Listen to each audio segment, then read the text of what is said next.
Hey gang, recently I got asked to make a couple signs for a medieval fantasy short film that's coming up. This is the first one that I made, and today we're going to take you step by step through how I made it. So stay tuned. I'm starting the project with a couple of 1x4 boards and a quarter sheet of 1/4 inch one-side good plywood. I've chosen an overall length of 30 inches. So I'm going to go ahead and use my miter saw and cut 5 pieces that I'll use for the body of the sign.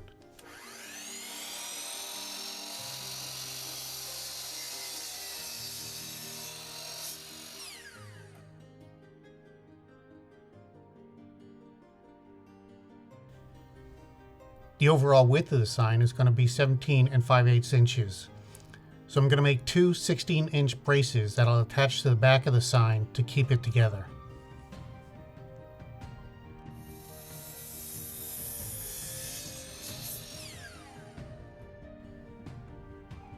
Next, I'm going to miter the edges of the braces.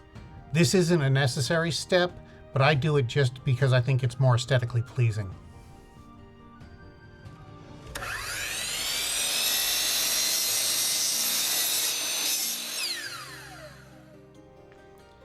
Because this is supposed to be a medieval sign, I'm going to hold off attaching the braces until after I use a few tools to distress the field. I start by using my palm sander, roughing up the edges and making sure that I don't make it too uniform.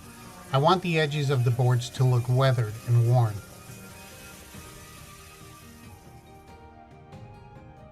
After that, I break out a few hand tools and put in some long gouges and some dings and some dents. This will make the board look as though it's been through years of abuse. Now that the boards have that weathered look I was going for, I can use my brad nailer and fasten the 2 braces onto the back of the sign. So far, I'm pleased with the way it's coming out. I want the field of the sign to look old, so I'm going to use a dark coffee stain for this project. The next step is to make the antique frame that will surround the field. For this part of the project, I'm going to measure and cut out a piece of plywood to the correct length and width. I use my circular saw for this part because I want the edges to come out a little less clean. Measuring 3 inches from each length, I miter the corners of the plywood so that it ends up looking like the finished shape of the sign. For the frame, I've decided on 1.5 inch reveal, so I measure and draw the lines to indicate the final shape. I've decided to use a jigsaw to cut out the final frame, so using my drill I'm going to put in a couple holes to make the process a little easier. After I cut out the frame, I give it a quick sanding to get rid of the pencil lines, and then I'm ready for the next step. I use a variety of rubber furniture feet to simulate the look of old nails and rivets.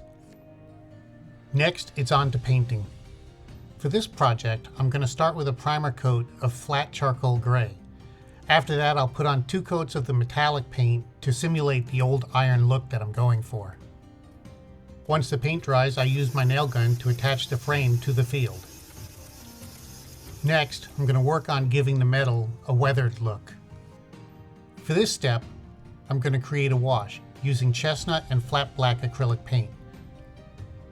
I feel like these 2 colors do a great job of giving you that old rusted look. I work the paint into all the dings and dents and crevices, alternating the colors and then wiping away the excess to give it that worn, old look.